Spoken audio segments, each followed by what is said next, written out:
discussed that earlier, and we call that electrostatic potential energy.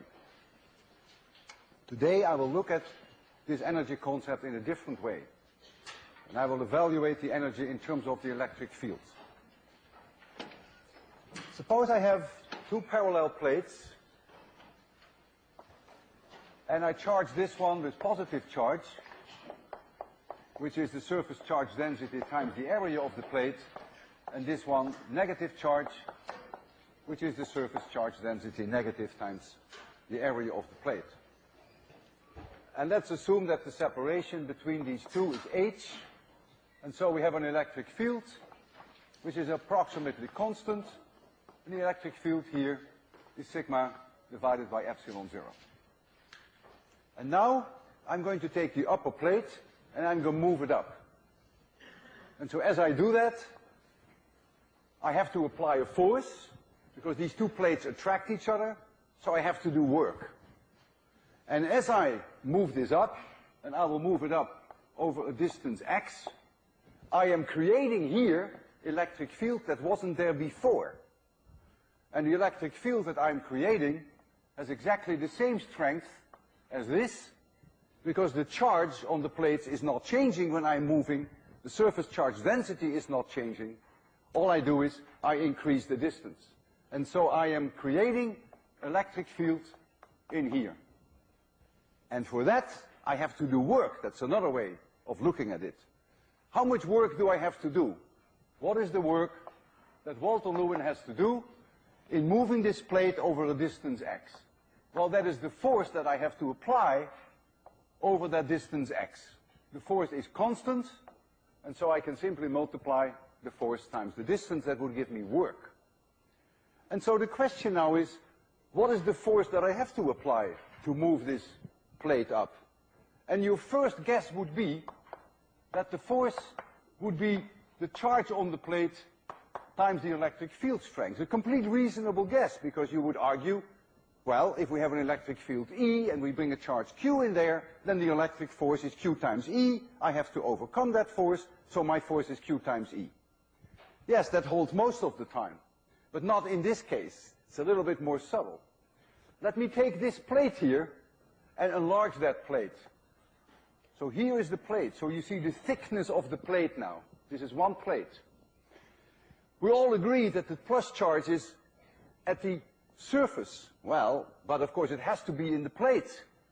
And so there is here this layer of charge Q, which is at the bottom of the plate. And the thickness of that layer may only be one atomic thickness, but it's not zero. And on this side of the plate is that electric field, which is sigma divided by epsilon 0. But inside the plate, which is a conductor, the electric field is 0. And therefore, the electric field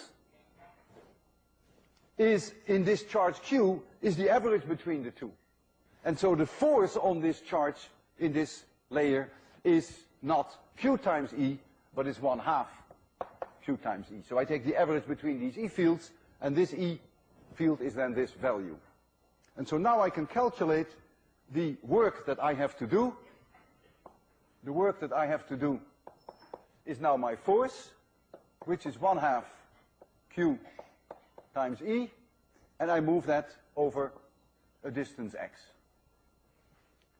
And so what I can do now is replace Q by sigma A, so I get 1/2 sigma A times E times x, and I multiply upstairs and downstairs by epsilon 0, so that multiplied by 1.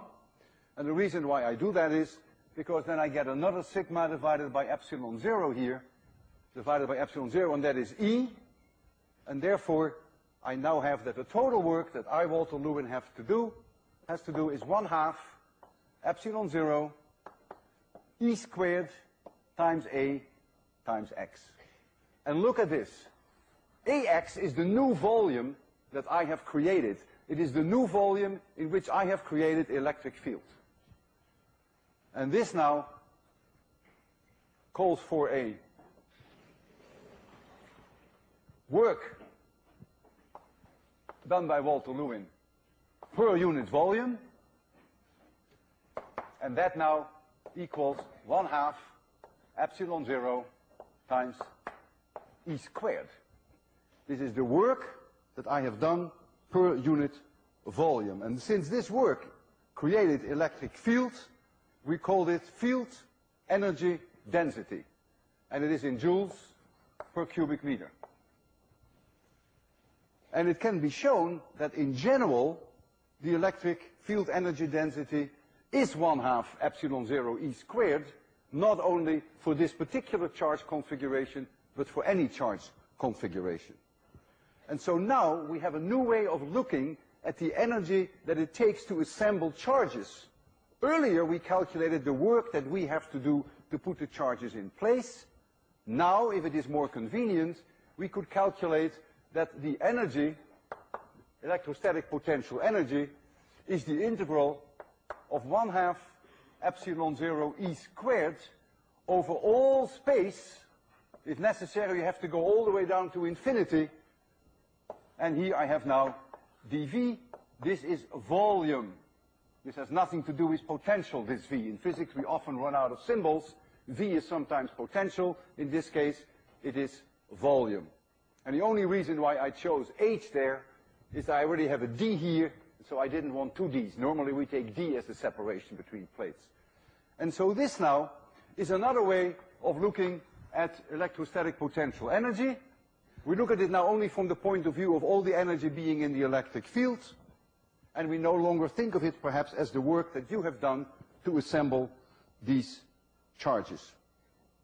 I will demonstrate later today that as I separate the two plates from these charged planes, that indeed I have to do work. I will convince you that by creating electric fields, that indeed I will be doing work. So from now on, we have the choice. If you want to calculate what the electrostatic potential energy is, you either calculate the work that you have to do to bring all these charges in place, or if it is easy, you can take the electric field everywhere in space, if you know that, and do an integration over all space. We could do that, for instance, for these two parallel plates now, and we can ask what is now the total energy in these plates, in the field. And at home, I would advise you to do that the way that is done in your book, whereby you actually assemble the charges minus Q at the bottom and plus Q at the top, and you calculate how much work you have to do. That's one approach. I will now choose the other approach, and that is by simply saying that the total energy in the field of these plane parallel plates is the integral of 1/2 epsilon 0 E squared over the entire volume of these two plates.